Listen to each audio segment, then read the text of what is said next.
Hai friends.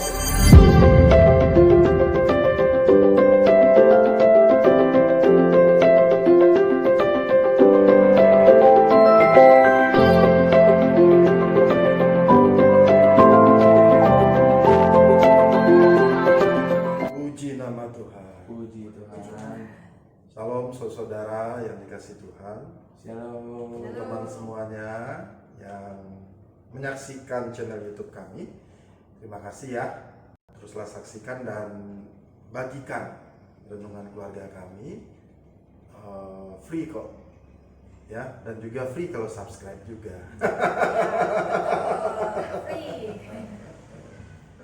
Ya, Papa ada berita baru nih ya, berita yang cukup menarik mengenai perjanjian perdamaian, normalisasi hubungan antara Israel dan Uni Emirat Arab. Ya, Bisa? ya. Emang mereka sering gitu ya?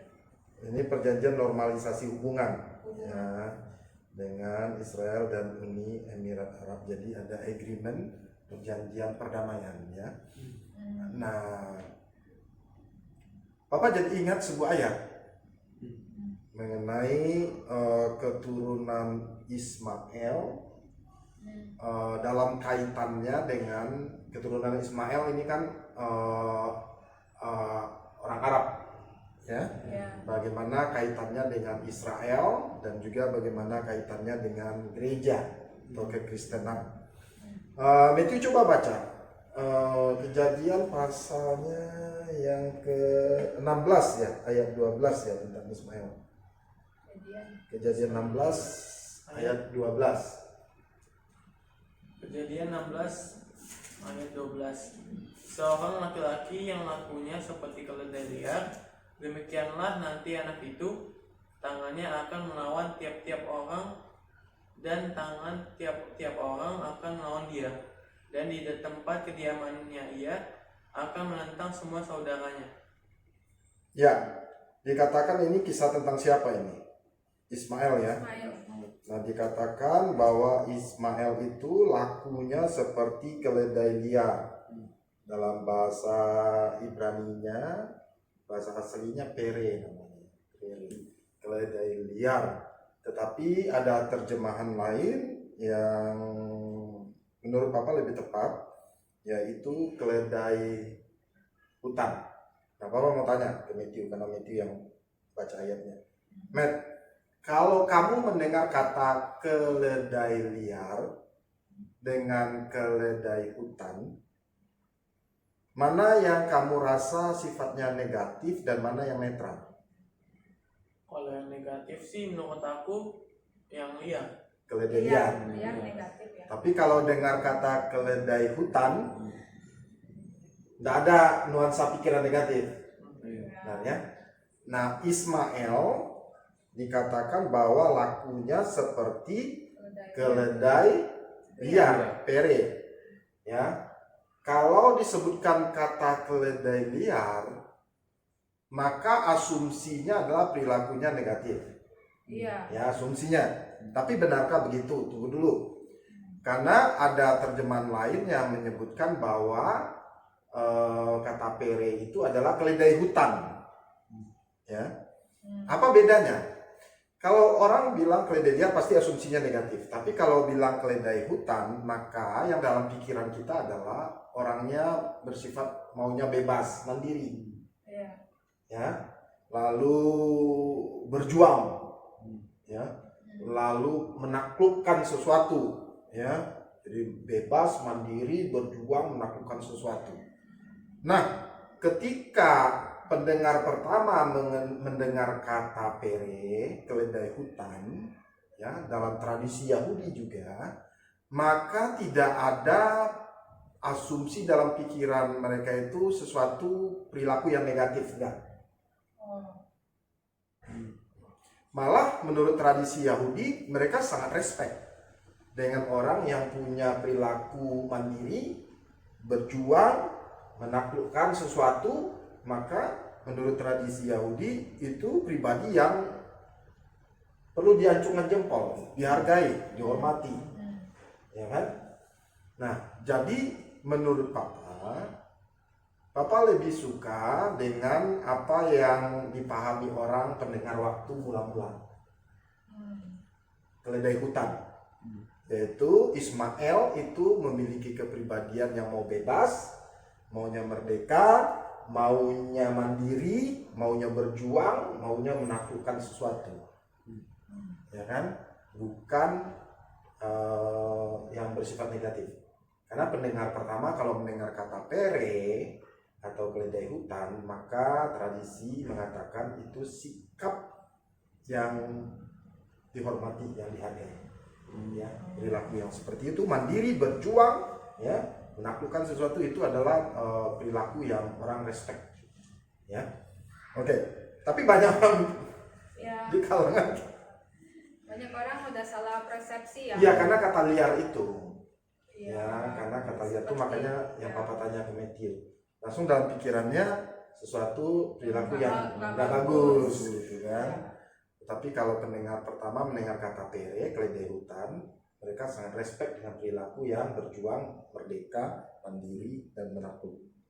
Nah, lalu yang kedua dikatakan bahwa, baca lagi Matthew sekali lagi, Tadi, melawan dan atau menentang.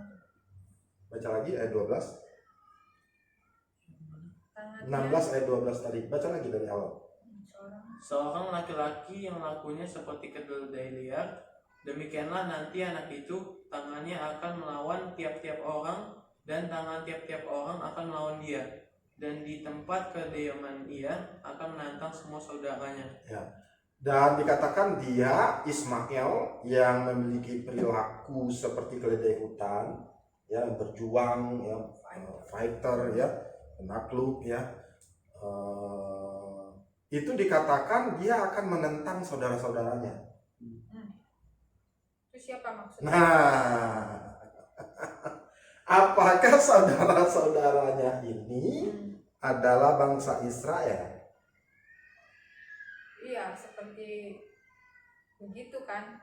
Ya, ada orang berpikir Persepsinya begitu. begitu. Ya, jadi keturunan Ismail, orang Arab, Hmm. ini menentang saudara-saudaranya ini, maka banyak orang menafsirkan bahwa, berasumsi juga bahwa saudaranya itu adalah Israel gitu. Apakah benar? Kita lihat data di Alkitab, ya. Dia akan menentang siapa? Saudara-saudaranya. Ya, saudara-saudaranya.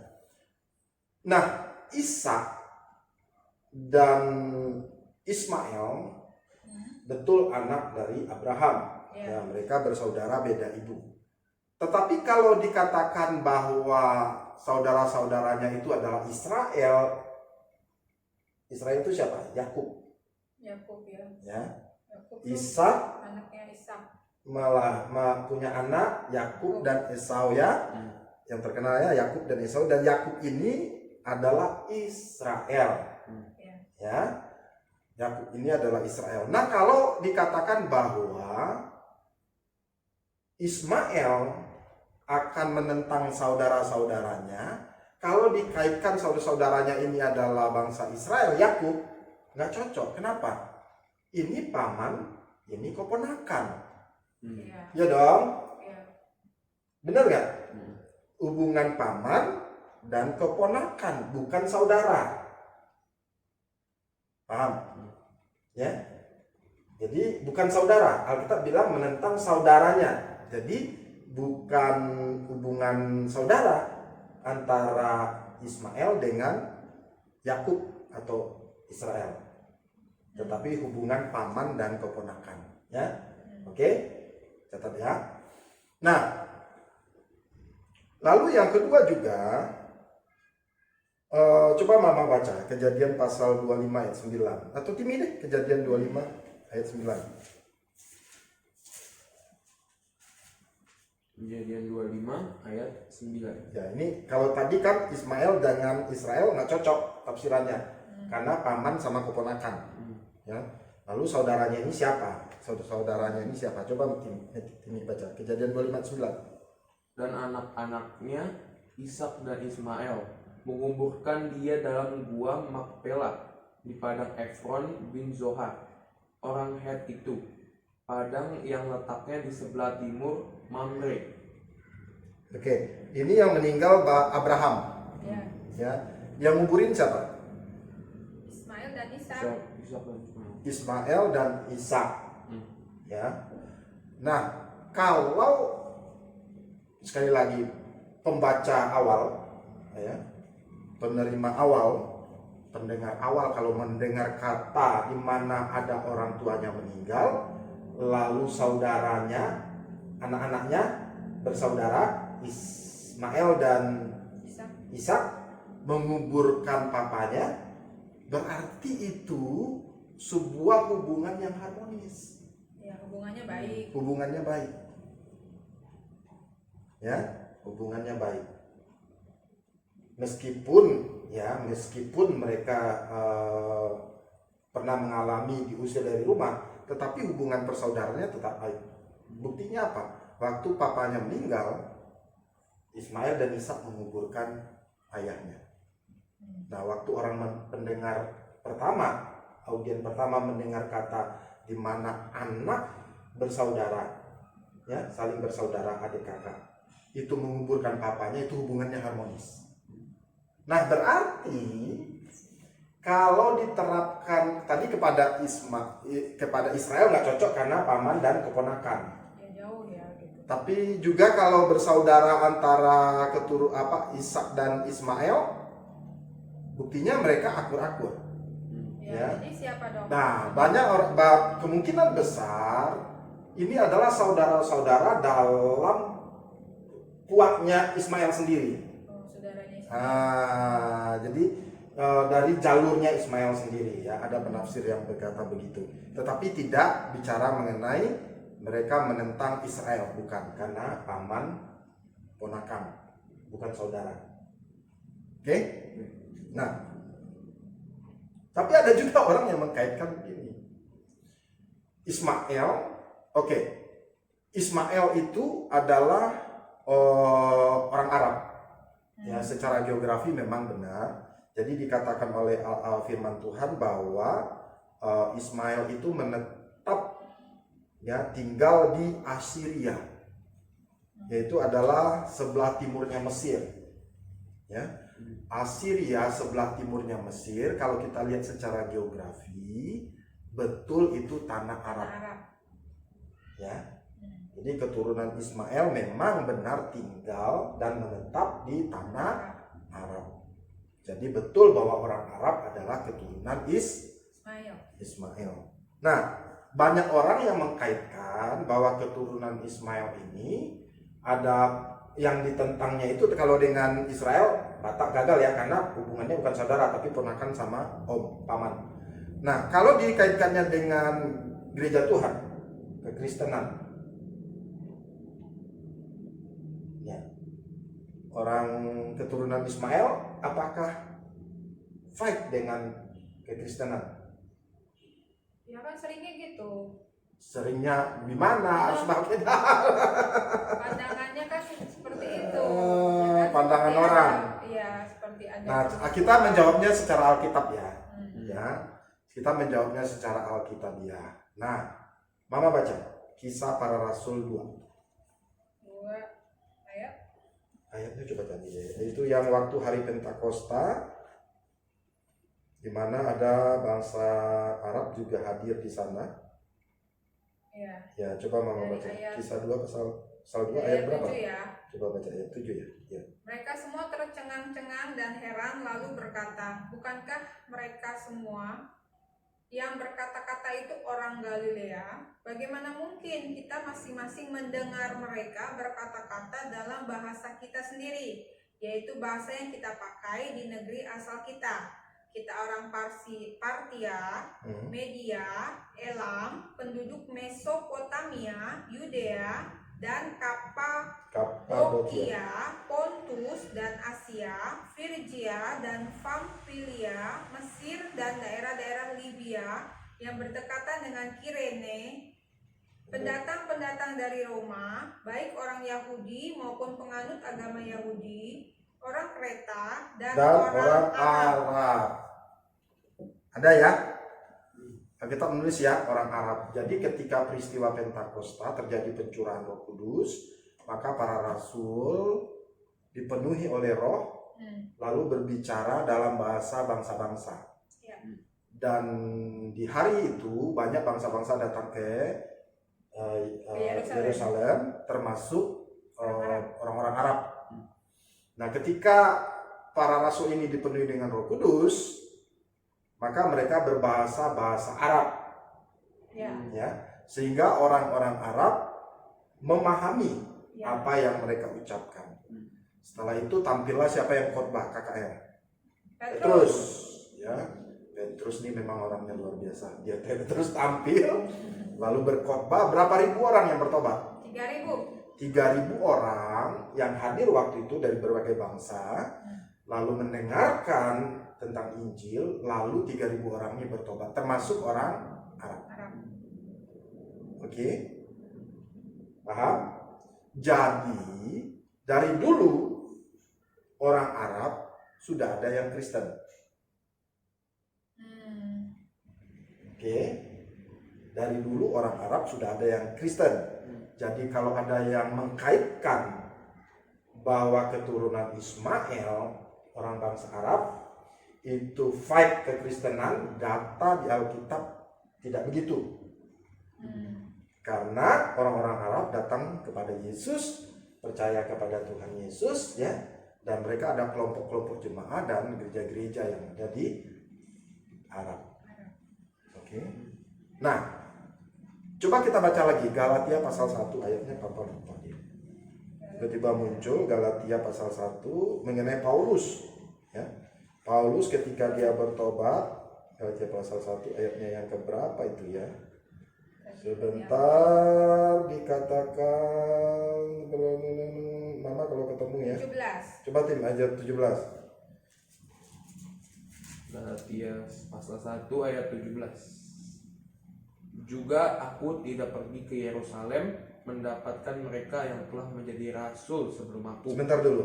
Jadi ini kisah mengenai setelah Paulus mengalami perjumpaan dengan Yesus ketika dia di jalan Damsyik. Ya, jadi mereview ya, menceritakan. Oke, lanjut. Tetapi aku berangkat ke tanah Arab dan dari situ kembali lagi ke Damsyik. Ya, terlanjut. Lalu 3 tahun kemudian dikatakan aku pergi ke Yerusalem untuk mengunjungi Kefas. Ya, dan selanjutnya.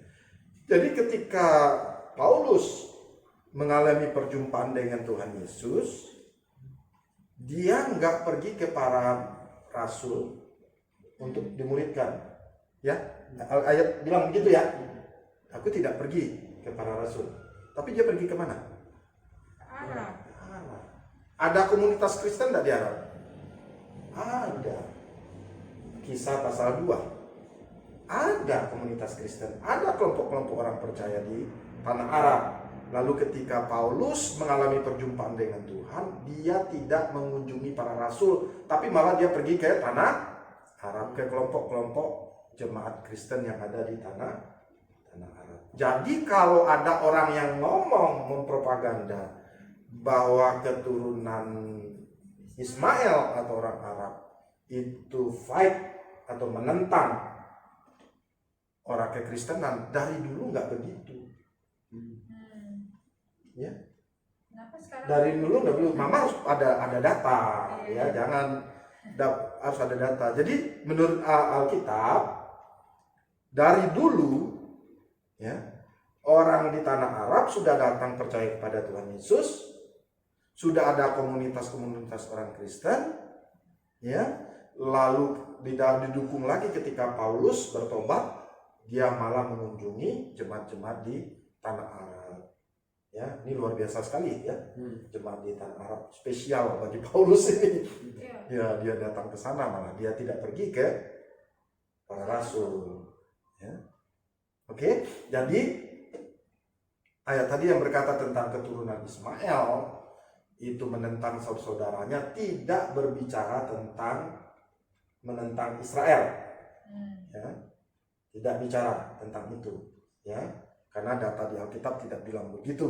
Ya, di mana Papa tambahin Raja Daud, ya, ketika memerintah dia banyak menggunakan orang-orang dari keturunan Ismail untuk posisi-posisi tertentu. Ya, tidak selain Ismail dan Yakub itu bukan saudara tapi paman sama keponakan. Ya, jadi bukan.